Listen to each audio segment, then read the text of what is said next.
मागच्या व्हिडिओमध्ये आपण साखरेची ड्रायफ्रूट चिक्की बघितली, मिक्स चिक्की बघितली, तिळीची चिक्की बघितली, शेंगदाणा चिक्की बघितली.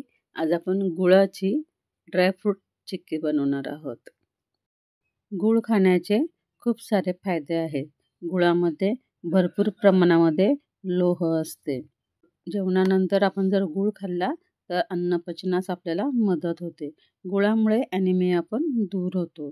तसंच लठ्ठपणा सुद्धा दूर होतो. गुळाचे जसे फायदे आहेत तसे तोटे पण आहेत. गुळ हा पूर्णपणे शुद्ध नसतो.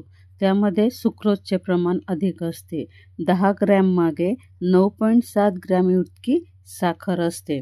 तुम्ही जर माझ्या यूट्यूब चॅनलवर नवीन असाल तर लगेच सबस्क्राईब करून घ्या. अशी सुंदर चिक्की तुम्ही अगदी सहज बनवू शकता. जयूस किचनमध्ये आपले खूप खूप मनापासून स्वागत आहे. तुम्हाला जर माझे व्हिडिओ आवडत असतील तर प्लीज कमेंट पण करा आणि जास्तीत जास्त शेअर करा. चला आपण व्हिडिओ बनवायला सुरुवात करूया. ड्रायफ्रूट चिक्की बनवण्यासाठी 1 वाटी मी बदामाचे काप करून घेतलेले आहेत. 1 वाटी काजूचे काप करून घेतले आहेत. 1 वाटीला थोडं कमी आहे. 2 चमचे पंपकिन सीड्स घेतलेले आहेत. तुम्ही यामध्ये अजून दुसरे सीड्स पण घेऊ शकतात. 1 वाटीपेक्षा थोडा जास्त गूळ घेतलेला आहे. आता आपण गॅसवर पॅन ठेवून घेऊ. पॅनऐवजी तुम्ही कढई पण ठेवू शकतात. सर्व ड्रायफ्रूट्स हलके हलके असे भाजून घ्यायचे आहे. त्यातलं मॉइश्चर हे निघून जाईल व चिक्की जास्त दिवस टिकण्यास मदत होईल. 2 मिनिट झालेले आहेत. छान भाजल्या गेले आहेत. आता मी एका प्लेटमध्ये काढून घेत आहे. पंपकिन सीड्स पण आपण थोडं भाजून घेणार आहोत. गॅसवर पॅन ठेवून घेतला आहे. त्यामध्ये आता आपण गूळ शिजवून घेणार आहोत. गॅसची फ्लेम मीडियम ठेवायची आहे. गुळामध्ये 1 चमचा साजूक तूप घालून घेतलेलं आहे. तुपामुळे जी आपण ड्रायफ्रूटची चिक्की बनवणार आहोत त्या चिक्कीला अशी छान शायनिंग येते. साईडला मी एक पोळपाट घेतलेला आहे. त्यावर थोडं तेल टाकून घेतलेलं आहे आणि ते स्प्रेड करून घेतलेलं आहे. तेलच घालायचं आहे. तुपामुळे काय होतं, हिवाळ्यामध्ये चिक्की निघण्यास प्रॉब्लेम येतो.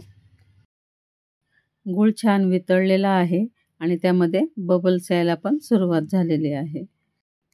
गुळाचा छान कलर बदललेला आहे, म्हणजे गूळ आपला शिजत आलेला आहे. गूळ आपल्याला चेक करायचा आहे की गूळ आपला चिक्की करण्यास योग्य झालेला आहे का नाही. 1 वाटीमध्ये पाणी घेऊ. पाण्यामध्ये आपल्याला 1-2-4 ड्रॉप टाकून घ्यायचे आहे आणि थोडं थांबून गूळ आपल्याला तोडून बघायचा आहे. गुळाची गोळी अशी कटकन तुटली पाहिजे. मी तुम्हाला तोडून दाखवते. जर अशी ओढल्या गेली तर चिक्की खाताना चिक्की आपल्या दाताला चिकटेल. म्हणून आपण अजून 1 मिनिट शिजवून घेणार आहोत आणि मग आपण यामध्ये ड्रायफ्रूट टाकून घेणार आहोत. गूळ कसा तुटतो ते तुम्हाला मी दाखवत आहे. पण आता मी लागलीच टाकून घेणार आहे ड्रायफ्रूट. कारण जर मी आता जास्त वेळ वाया घालवला तर गूळ काळा पडेल आणि चिक्की खाताना कडू लागेल. मिश्रण छान एकजीव करून घ्यायचे आणि गरम गरम असतानाच आपल्याला पोळपाटवरती किंवा ताटावरती ओतून घ्यायचं आहे आणि पटापट त्याला पसरवून घ्यायचं आहे. गार जर झालं तर आपली चिक्की जी आहे ती पसरणार नाही. बटर पेपर घेतला आहे आणि पटापट वरतून हाताने थापून घेतला आहे. बटर पेपरमुळे हाताला चटके बसले नाही. वरून छान असं डेकोरेशनसाठी मी पंपकिन सीड्स पण टाकून घेतले आहेत थोडे आणि वरून आता लाटण्याने आपण लाटून घेणार आहोत आणि एकसारखी अशी चिक्कीची आपण लेव्हल करून घेणार आहोत. लाटणं फिरवून घेतलेलं आहे आणि गरम गरम असताना साईडने आपण असं प्रेस करून आतमध्ये दाबून घेतलेलं आहे. म्हणजे आपण जे पीसेस करू ते छान एकसारखे येतील. गरम गरम असतानाच आपल्याला सुरीने त्याला असे कटचे निशाण लावून घ्यायचे आहे आणि गार झाल्यानंतर आपल्याला पीसेस पाडून घ्यायचे आहेत. बघा, आपल्याला हव्या त्या साईजमध्ये आपण पीसेस करू शकतो. बघा, पाकाची गोळी ही अशी तुटली पाहिजे. एक 10 ते 15 मिनिट झालेले आहे. आता आपण चिक्की काढून घेऊ आणि त्याचे पीसेस काढून घेऊ. बघा, अगदी इझी सहज अशी आपली चिक्की पोळपाटापासून मोकळी होत आहे. चिक्की बनवायला अगदी सोपी आहे. तुम्ही पण सहज बनवू शकता. बघा, अगदी वरच्या वर आपली चिक्की निघून आलेली आहे आणि आता आपण याचे पीसेस करून घेऊ. बघा, सुंदर अशी आपली चिक्की तयार झालेली आहे आणि वड्या तर अगदी सहज पडत आहे. तुम्ही जर अशी वडी बनवली तर तुम्हाला अजिबात टेन्शन येणार नाही की वडी माझी कशी बनेल.